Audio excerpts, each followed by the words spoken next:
acerca del ciclo del ácido cítrico, o lo que anteriormente se conocía como ciclo de Krebs o ciclo del ácido tricarboxílico. En este caso, voy a mencionar la importancia que tiene el ciclo del ácido cítrico, que este ciclo tiene la función de llevar la energía desde los enlaces químicos de las moléculas de los alimentos a la energía de enlace de ATP, donde aquí el oxígeno será el aceptor terminal, el final de los electrones, por la capacidad que tiene este compuesto para lo que es la oxidación. Este elemento químico tiene una alta capacidad para aceptar protones. Entonces, en el caso de la capacidad de oxidación que tiene el oxígeno sobre otros grupos, aquí podríamos reconocer que esta cantidad de energía que él puede generar tiene que ver, es mucho mayor que la que tiene la fermentación, o sea, tiene mucho más.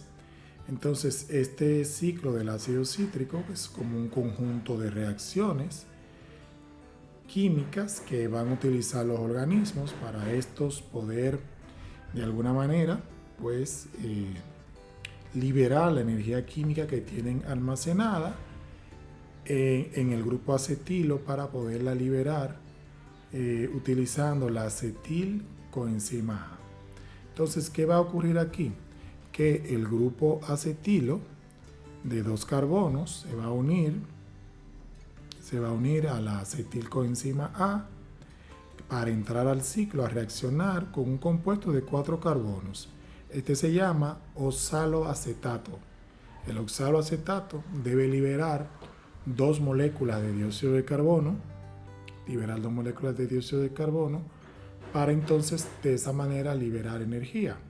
Entonces, luego que el oxaloacetato libera 2 moléculas de carbono, entonces ahí él se va a regenerar para formar nuevamente lo que es la acetilcoenzima A, que esta es la que va a iniciar ese proceso del ciclo del ácido cítrico, convirtiendo el oxaloacetato en una molécula de una mayor cantidad de carbonos, como sería esta.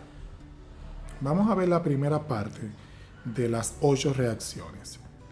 En la primera parte podemos ver que la acetilcoenzima A va a atacar lo que es el oxaloacetato.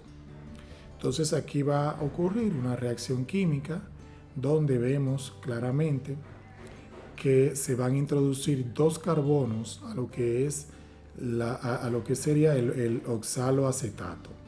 El oxaloacetato va a recibir esos dos carbonos de la siguiente manera.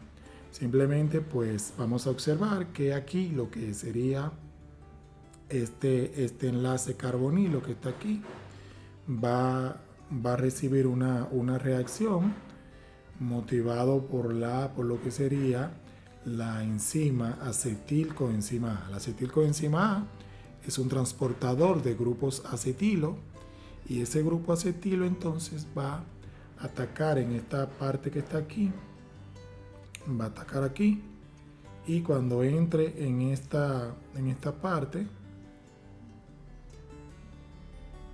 va entonces a aumentar el número de carbono que tenía el oxaloacetato, que inicialmente tenía 4 carbonos, ahora va a pasar a tener 6. Eso sería lo que bien ocurre aquí.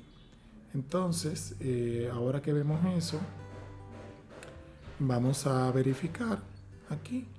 Esa transferencia necesita una enzima que se llama citrato sintasa. La citrato sintasa convierte el oxaloacetato en citrato. En este momento va a ocurrir una liberación de un protón. Se va a liberar un protón, y miren que la acetilcoenzima A solamente va a salir en forma de coenzima A, sin el grupo acetilo, y vemos aquí el enlace azufre que tiene, que ahora no va a ser un enlace disulfuro, sino un enlace sulfidrilo, muy parecido al enlace alcohol. Bueno, luego de este paso, que se ha logrado el citrato, que es una molécula de 6 carbonos. Ahora en el segundo paso, el citrato va a liberar una molécula de agua y se va a volver el cis-aconitato. El cis-aconitato lo único que va a lograr es un movimiento de los dobles enlaces, va a lograr un movimiento del doble enlace para de alguna manera eliminar este grupo OH que está aquí, se va a eliminar. Y si estos dos electrones pasan aquí al carbono, entonces se va a lograr este doble enlace y esto va a permitir entonces que el OH salga en forma de agua. Él sale como agua y va a quedar aquí un enlace simple de isocitrato. Ven que aquí ya no está el OH porque el OH salió en forma de agua. Entonces el cis-aconitato se forma a través de tener en cuenta esta enzima. Entonces eso es lo que bien ocurre.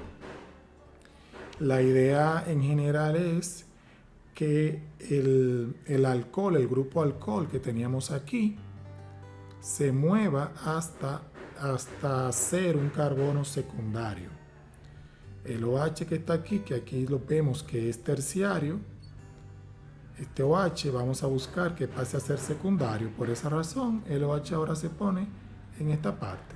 Por eso se vuelve un isómero, es un isómero. Esto libera agua.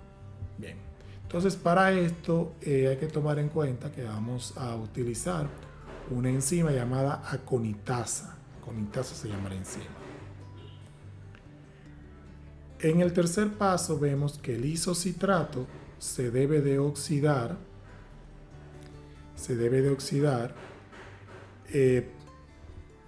para hacer pasar lo que es la coenzima NADH y liberar un CO2. Eso lo hace mediante descarboxilación oxidativa. Entonces, lo que es el NADH, que está en este caso aquí oxidado, pasa a estar reducido en esta parte de aquí. ¿Por qué pasa a estar reducido? Porque va a ganar dos hidrógenos, o sea, lo que sería en este caso, va a ganar dos electrones, y eso va a hacer que esta sustancia se reduzca. Cuando tiene un signo de más está oxidada, cuando no tiene signo de más pues está reducida. Y se va a volver oxalosuccinato, que sería lo que es un intermediario. Ese intermediario va a liberar una molécula de dióxido de carbono. Eso es lo que va a liberar. El hidrógeno, en este caso, vamos a verificar que el hidrógeno que vemos aquí, ese entra a la reacción y va a transformar el intermediario enol que está ahí, enol porque tiene un grupo alcohol unido a un enlace doble, eso lo vuelve un enol. De esa forma es que sale el CO2 y entonces ya esa molécula que tenía 6 carbonos ahora solo tiene 5. Entonces ahora se forma lo que es el cetoglutarato. El cetoglutarato se forma de esta manera. Bien, continuamos. Aquí entonces estamos viendo lo que es el paso 4. Aquí vemos ya que el alfa-cetoglutarato se va a oxidar para formar, en este caso, la succinilcoenzima A. Para esto es necesario que entre la coenzima A, va a entrar. Vemos aquí el grupo que tiene, el grupo sulfidrilo, va a entrar y entonces va a reaccionar con lo que es el grupo carbonilo que está aquí para que se pueda liberar entonces el CO2 en esta forma. El CO2 se libera, entra aquí lo que es la coenzima. Cuando la coenzima entra, entonces se tienen que liberar entonces dos moléculas dos electrones, y esos dos electrones van a formar parte de lo que es este complejo, el complejo de dinucleótido de nicotidamina y adenina, pero aquí está oxidado. Cuando gana los dos electrones se reduce y queda en esta forma, como dinucleótido de nicotidamina y adenina, pero reducido. Entonces, de esta manera, cuando sale el CO2 y se reduce el NAD, entonces aquí vemos que la coenzima vuelve a entrar al sistema y ahora se llama succinil coenzima A. Era necesario este paso para lograr reducir el cetoglutarato de 5 carbonos, llegar a reducirlo a un compuesto de 4 carbonos llamado succinil en este caso. La quinta reacción que vemos aquí, la quinta parte, aquí se divide el succinil coenzima A, se divide, y aquí podemos ver que la succinil coenzima A va a pasar a ser lo que es succinato simplemente. Para eso tiene que intervenir una molécula de ADP, adenosín difosfato, o una molécula de GDP, que es el guanosín difosfato, y entra entonces lo que es un fosfato, un grupo fosfato, entra aquí a la ecuación, y entonces aquí tiene que romperse el enlace tioéster, que es el enlace que tiene aquí la acetilcoenzima A. Se va a romper ese enlace. Que se rompa va a liberar la energía necesaria para formar una molécula de ATP, y se regenera la coenzima A y nos va a quedar entonces el succinato. El objetivo aquí es que el succinato libere la energía de la acetilcoenzima A y así entonces lograr formar lo que es una molécula de ATP o de GTP, para así entonces, ¿verdad?, lograr acumular energía. Pasaríamos al paso 6 del ciclo del ácido cítrico, y tenemos aquí que ese succinato que se formó en el paso 5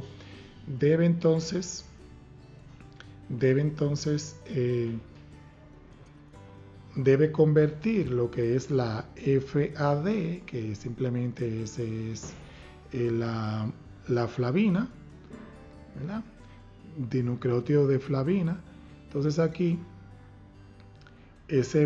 podemos verificar que está oxidada en esta parte y sale reducida por la cantidad de hidrógeno que ganó, sale reducida, y es simplemente porque ella va a convertir el succinato, lo va a oxidar hasta lo que es el fumarato. Entonces eso lo hace a través de la enzima llamada succinil deshidrogenasa. La succinil deshidrogenasa, como su nombre lo indica, va a lograr que estos dos hidrógenos que estén aquí salgan del succinato para volverlo fumarato. Esto va a lograr que donde estaban esos dos hidrógenos ahora haya un enlace doble, lo que quiere decir que esto sería una deshidrogenación catalizada por la enzima succinato deshidrogenasa. Luego de formado el fumarato, pasamos al paso número 7, y aquí tenemos que el fumarato es hidratado a través de una enzima que se llama fumarasa o fumarato hidratasa. Esta enzima consigue que se hidrate el fumarato hasta volverse L-malato. Es una simple reacción de hidratación donde el enlace doble es atacado por el OH del agua formando un grupo alcohol. Entonces, en la hidratación del grupo, en este caso del doble enlace, se va a formar un alcohol. Entonces vamos a tener un grupo alcohol con el nombre que se llama, sería en este caso L-malato. Bien, después que está formado el L-malato, vamos a verificar que el L-malato, cuando es atacado por lo que sería esta coenzima, que es la dinucleótido de nicotidamina y adenina oxidado, NAD+, va a atacar llevándose los dos hidrógenos, que tiene uno aquí en la OH y otro acá. Esos dos hidrógenos reaccionan con el NAD, formando NADH, o sea, dinucleótido de nicotinamina y adenina reducido. Esto va a liberar protones, en este caso, libera protones al sistema.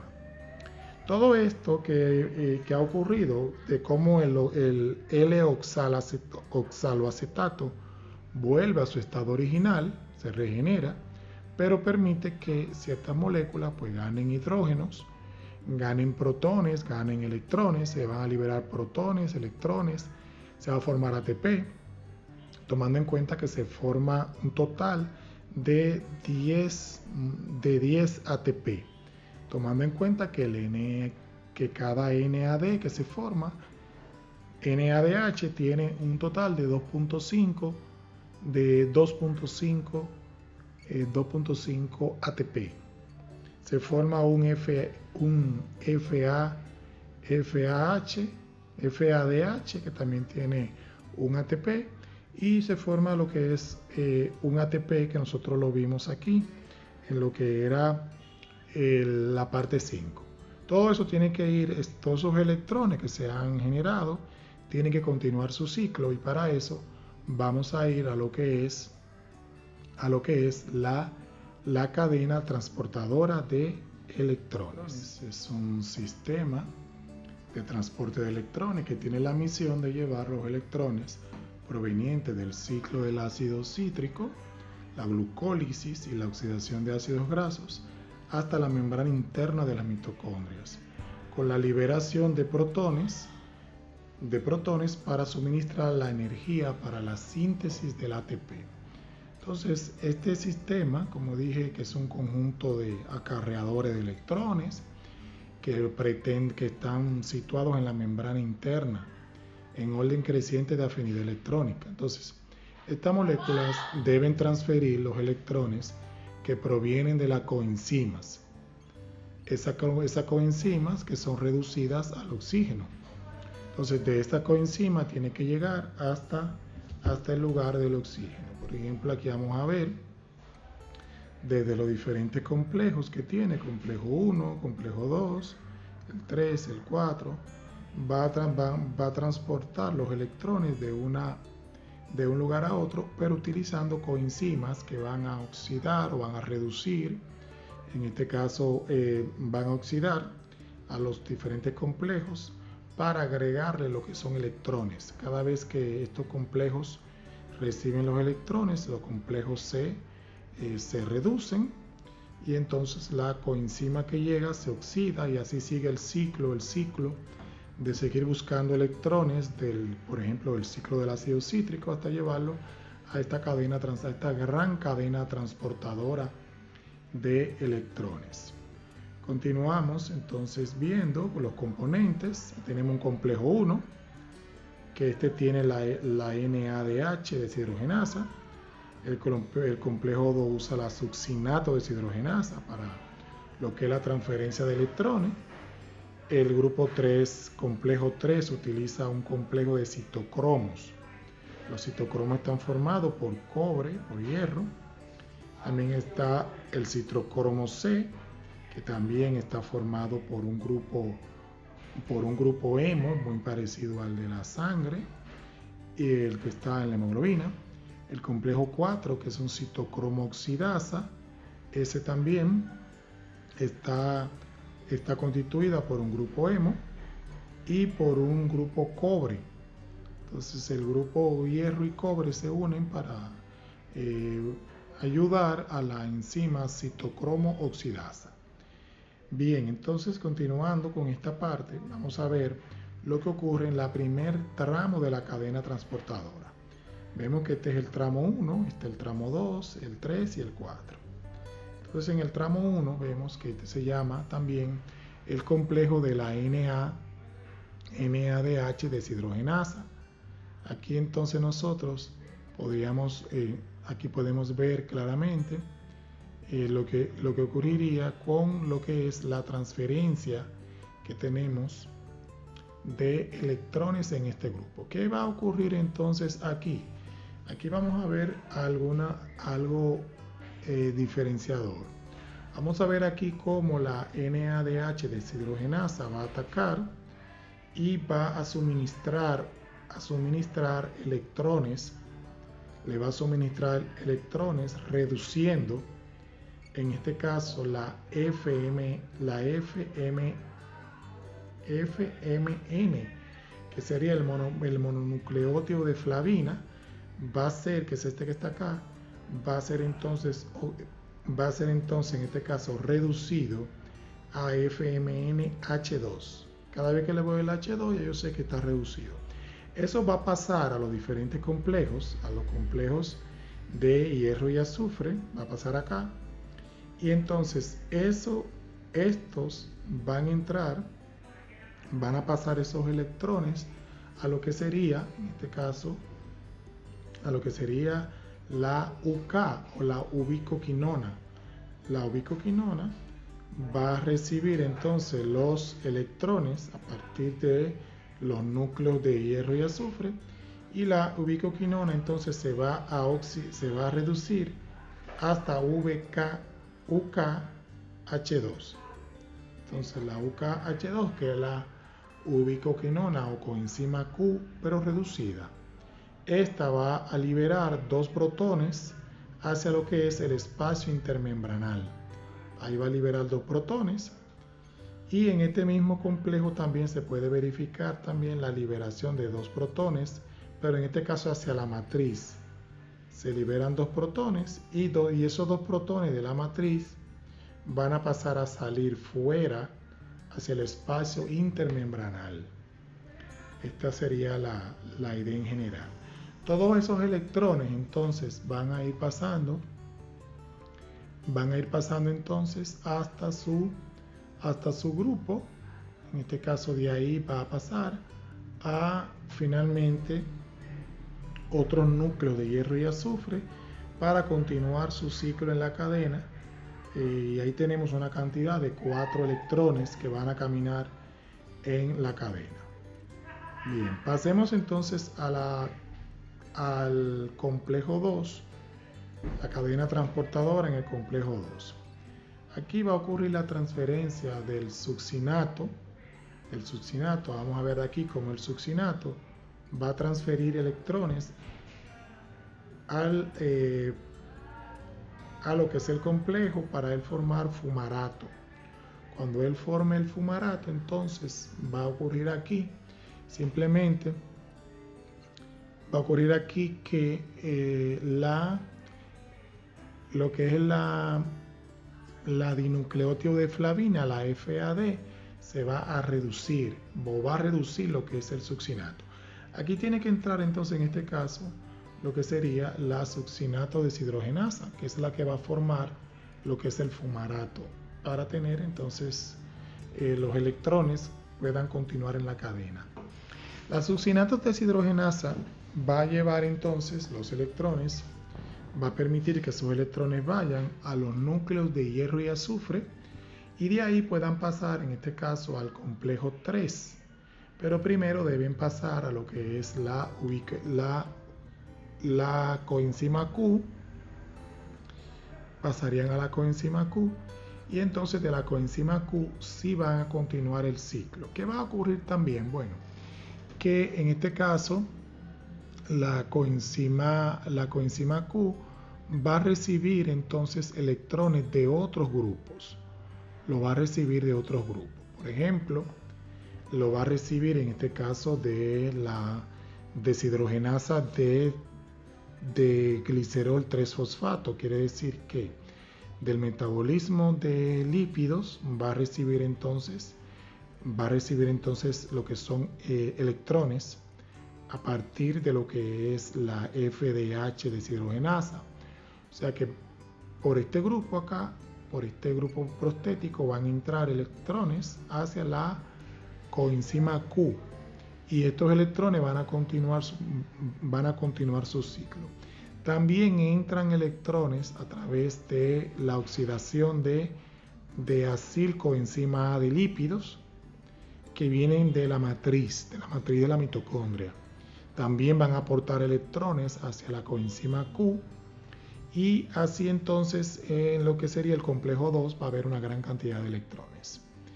Esos electrones que se han obtenido de todas estas fuentes van a pasar entonces, en este caso, a lo que sería el complejo 3. Entonces, en el complejo 3 simplemente vamos a observar que de manera general, este complejo llamado el complejo del citocromo BC1 o el ciclo Q, vamos a ver cómo se transfieren los electrones hasta el citocromo C. Entonces vamos a tener aquí dos moléculas de ubicoquinona que van a transportar dos electrones hasta los citocromos. Esto lo van a hacer a través de lo que bien sería los complejos de hierro-azufre, en este caso, y ahí va a ir a el citocromo 1, después al citocromo C, y esos protones que salen de ahí van a ir a lo que es la membrana interna.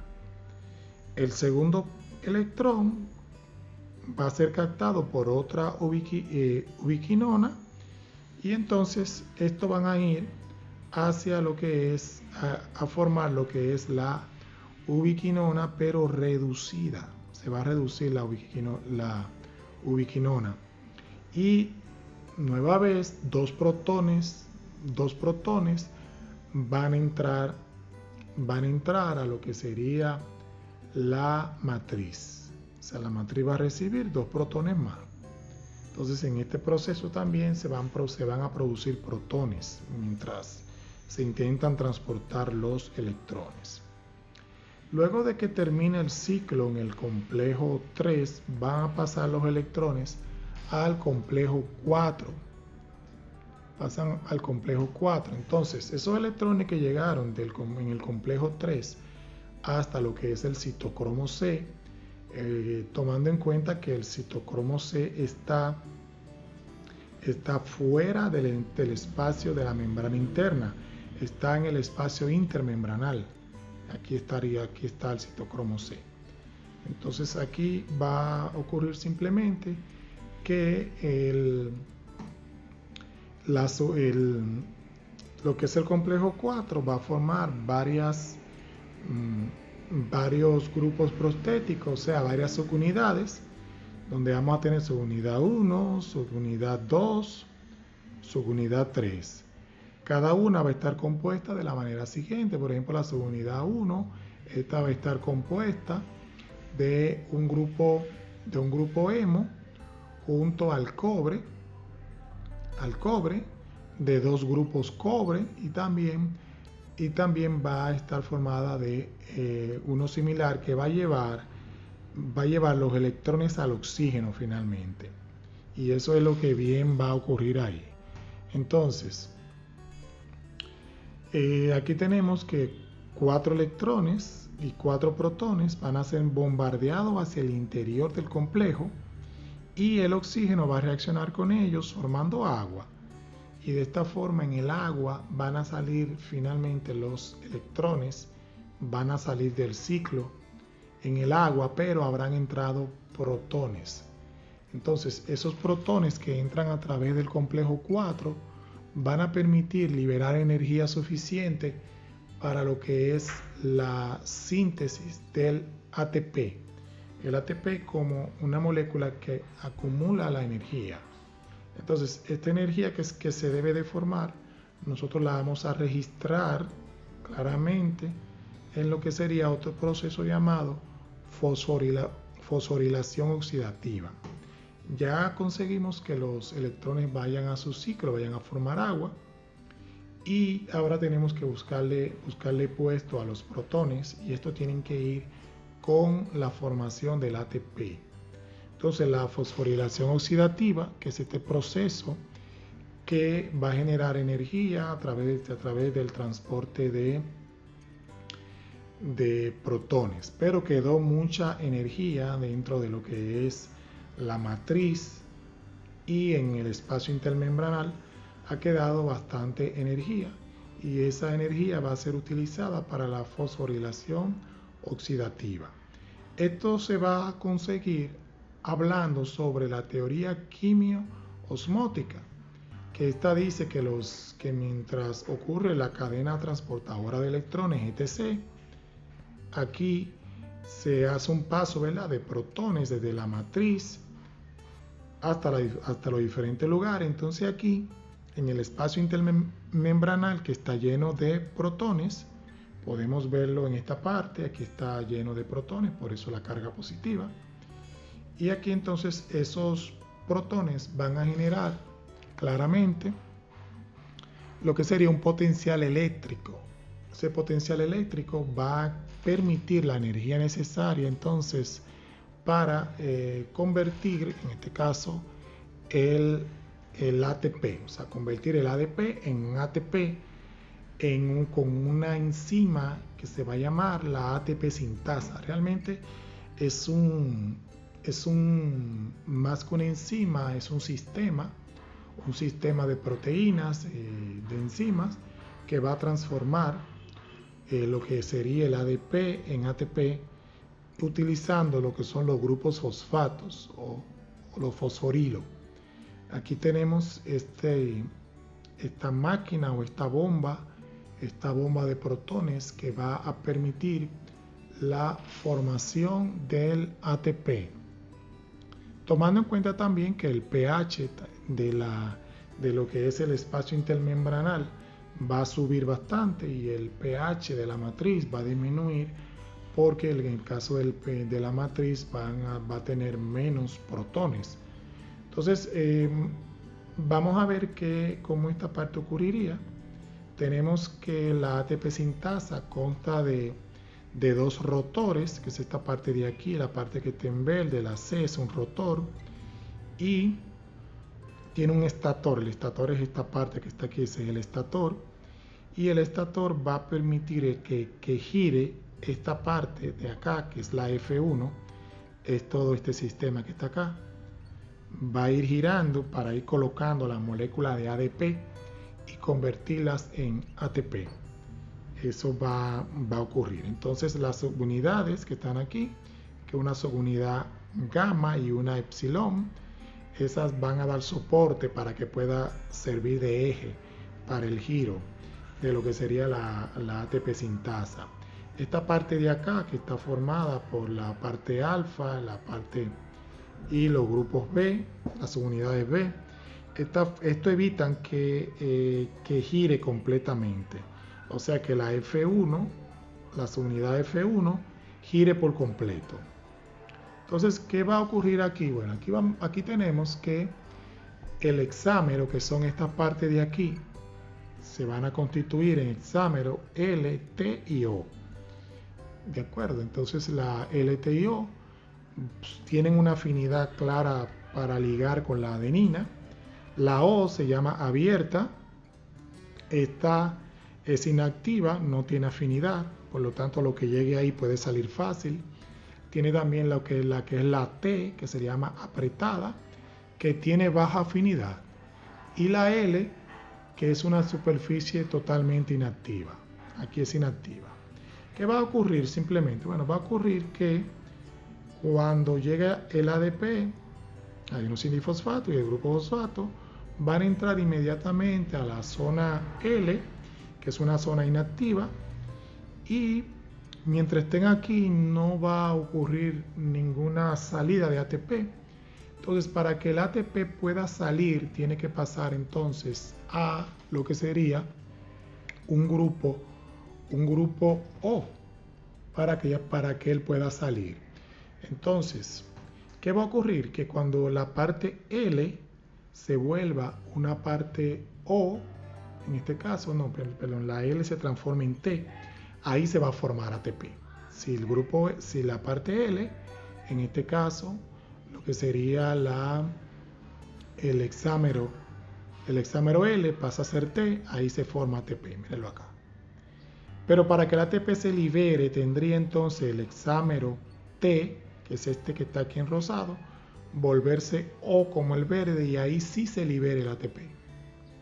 Y se va a seguir formando en lo que sería el ligando T, se va a formar siempre uniendo ADP más el grupo fosfato, se va a formar lo que es el ATP y de esa manera pues se completa el ciclo de la energía que se va a transferir a través de la cadena transportadora de electrones, que también deja a su paso los protones y al final se volverán en la forma de las mitocondrias transformar lo que es los electrones en energía que se puede acumular en forma de ATP para el metabolismo en los seres vivos que utilizan oxígeno.